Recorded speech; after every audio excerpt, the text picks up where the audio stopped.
Hey guys, happy May, and since we got a new Apes movie coming out, I figured I'd look back at the other Planet of the Apes movies centering around Caesar's rise to power. And watching these again, this trilogy might be the best thing that the Planet of the Apes franchise has ever given us.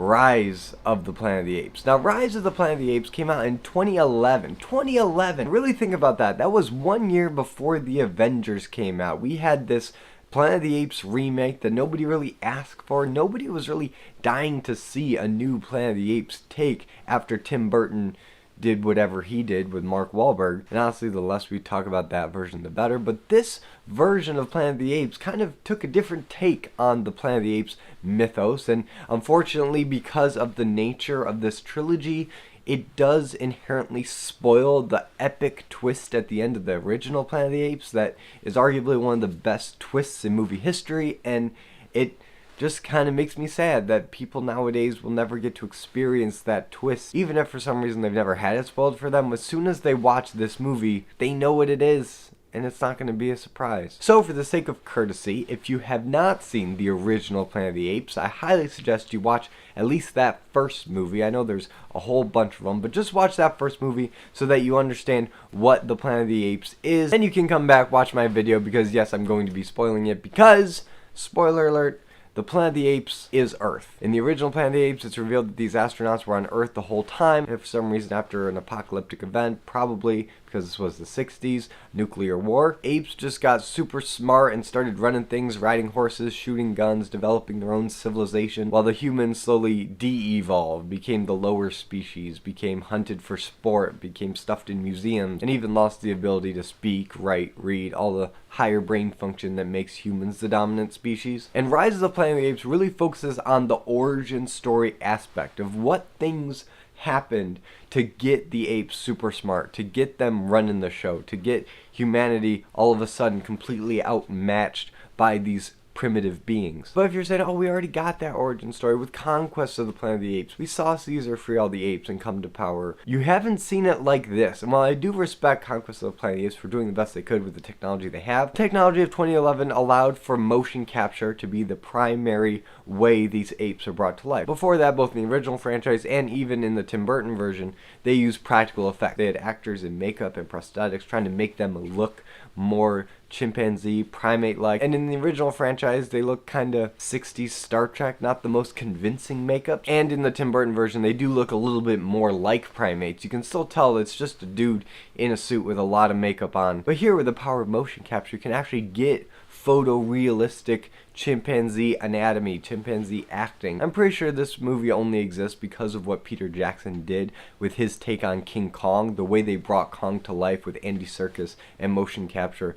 I feel like directly feeds into the technology used for Planet of the Apes. Rise of the Planet of the Apes looks incredible still. It's still super impressive what they were able to do with CGI back in 2011. Sure, there are some shots, especially when Caesar is like a little baby chimp, or even his adolescent stage where you're like, yeah, I can kind of tell that's CGI. It's not super convincing, but it's still pretty good. It's not so bad that it's distracting from the narrative. It's good enough. And then as Caesar matures and as the movie goes along, the CGI in him just gets more and more realistic, especially as his intelligence increases and you can just see the cogs working in his brain. There are some shots where you're like, no, that's a real chimpanzee. That's not CGI. That's not Andy Serkis in a mocap suit. That is a real chimpanzee. That is Caesar. But even though this story really is about Caesar's rise to power and freeing all the apes, this movie does have a handful of human characters. You have James Franco, plays this pharmaceutical chemist that's developing this drug to cure Alzheimer's because his dad, played by John Lithgow, is suffering severely from it, and so it's something very near and dear to his heart. He's really passionate about getting this cure, and it seems like they're making a lot of progress because there's this one chimp that was treated with the latest formula. She is exhibiting heightened intelligence. She's looking like, okay, all systems go, we're moving ahead, but then she breaks out because, well, we find out that she was protecting a kid, but at the time, you don't know why she's freaking out. She's just freaking out. She gets loose, and they have to shoot her, put her down in front of the entire board of executives and trustees, or whoever, the money people that approved this drug. And because of that fiasco, the whole thing gets shut down. They're like, no way, it's not feasible. And it's while they're liquidating all the chimpanzees, we find out that no, this chimpanzee was just protecting her baby. And then James Franco takes him in, kind of reluctantly, because he's like, I don't know how to take care of a chimp. But then he kind of takes it in stride, names the chimp Caesar, raises him. And we see for most of this movie just the improved intelligence that Caesar displays as the years go on. And that's probably the most fascinating aspect of this movie, because we know through some exposition that Caesar got this intelligence from his mother's genes. It was passed down genetically. But what's really cool is it's not just exposition. You can see the intelligence in both Andy Serkis's performance, but also in the green flecks in his eyes, which he was born with because his mother, after being treated, had the same green flecks, which gave her the nickname Bright Eyes, which, if you know the original, is a reference to Charlton Heston. When he was under examination, they called him Bright Eyes. And for a while, it seems like everything's great. He even starts treating his dad with the same drug, and it's actually working, until all of a sudden it's not. It starts to wear off. His body's natural immune system developed antibodies to fight this invasive virus, this drug, and so now he's reverting back with a vengeance. And after an unfortunate incident with a neighbor where Caesar actually bites off the neighbor's finger in trying to protect John Lithgow, he gets put away to this ape sanctuary run by Brian Cox and his son Draco Malfoy, which, just looking at those two, you know that this is not going to be a safe place for Caesar. These animals are definitely going to be abused, mistreated. It's in this ape prison of sorts where he establishes dominance with these other apes, that he befriends a massive mountain gorilla that's in a separate cage that all the other apes are super afraid of. So as soon as Caesar becomes friends with him, he immediately becomes the alpha chimp. And then it basically becomes a Prison Break movie. You see Caesar learning how to pick the locks of the cages, learn how to move around without anybody seeing him. And he actually gets so good that he breaks out, goes to James Franco's house, steals the A113 formula, brings it back to the sanctuary, gasses all the monkeys, and then they all start exhibiting a little bit higher intelligence. Not nearly the same level of intelligence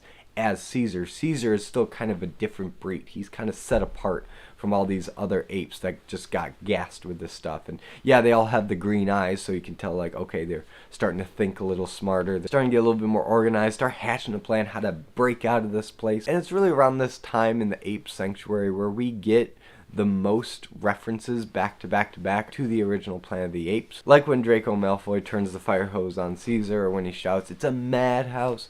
A madhouse!" And when Caesar's actively breaking out and confronts him and they have their little showdown, he grabs Malfoy's arm and you get the "take your stinking paw off me, you damn dirty ape." Is it forced?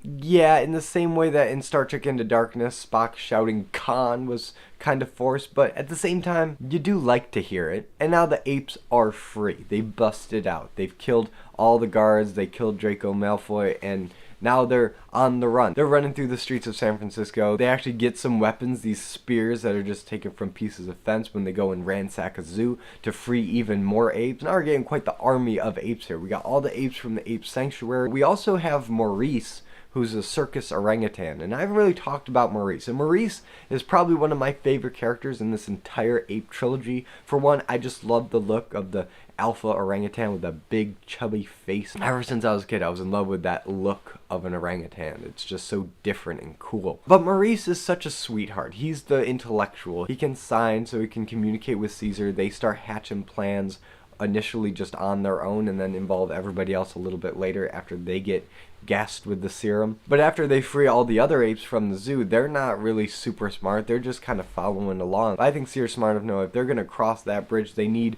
more firepower. One gorilla is not enough. They need more gorillas, they need more orangutans, they need more chimpanzees. They just need reinforcement. So I'm pretty sure that's why Caesar attacked the zoo, to free all those apes. Not because he wanted to free all apes everywhere, but because he just needed some cannon fodder so that they could achieve their goal. And that's exactly what happened. As soon as they get to the bridge, which I can't remember if that's the Golden Gate Bridge or the Bay Bridge. I'm pretty sure those are two different bridges. Let me know in the comments. I'm not that up on California geography and bridges. But as they're crossing that bridge, the army comes in, the police comes in, they're trying to take out all these apes. It becomes this frenetic war revolution style. They're building up barricades with buses and cars. It's kind of like the ape version of Les Mis. But as the fighting is going on, and it's pretty exciting, it's pretty well done action. It's apes against humans, and the way the whole narrative has been set up, you're actually kind of rooting for the ape, because again, they're not trying to take over the world.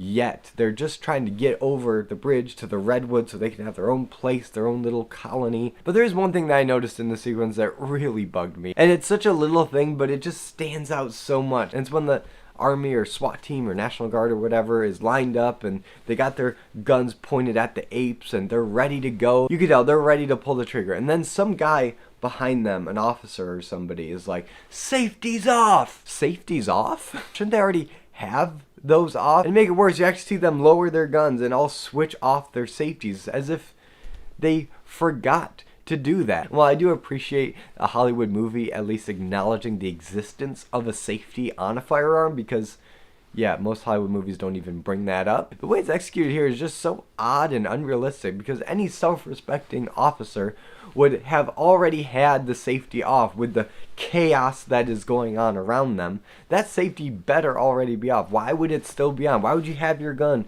pointed at the apes with the safety on? That's ridiculous. But that aside, the climax of this movie is very impressive, very exciting, high energy. The apes do succeed in crossing the bridge. They get to the redwoods, they're free, they get to start their own colony. But we know that the fight is far from over, because humans are not just going to let a small group of super intelligent apes live at peace in the redwoods. And to make it worse, something I haven't talked about, and this is just the last little mic drop moment in the movie, is that after the treatment on James Franco's dad starts to wear off, he revamps the virus, makes it more aggressive, more infectious, and then that becomes the A113. Well, it turns out that apes have a stronger immune system than humans, and what tested well on apes does not work on humans. It actually is highly infectious and deadly to humans. They start getting this nosebleed situation and they just start bleeding out of every orifice of their body and die. And in this new continuity, new interpretation of how the apes rise to power,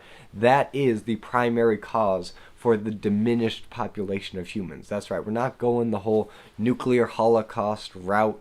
We're going viral pandemic situation. I realize that sounds very eerily similar to something that happened not too long ago, but remember, this movie came out in 2011, before any of that, but it's still kind of creepy. But those are pretty much all my thoughts on Rise of the Planet of the Apes. Rise of the Planet of the Apes is a great starting point for this franchise. Is it the best of the trilogy?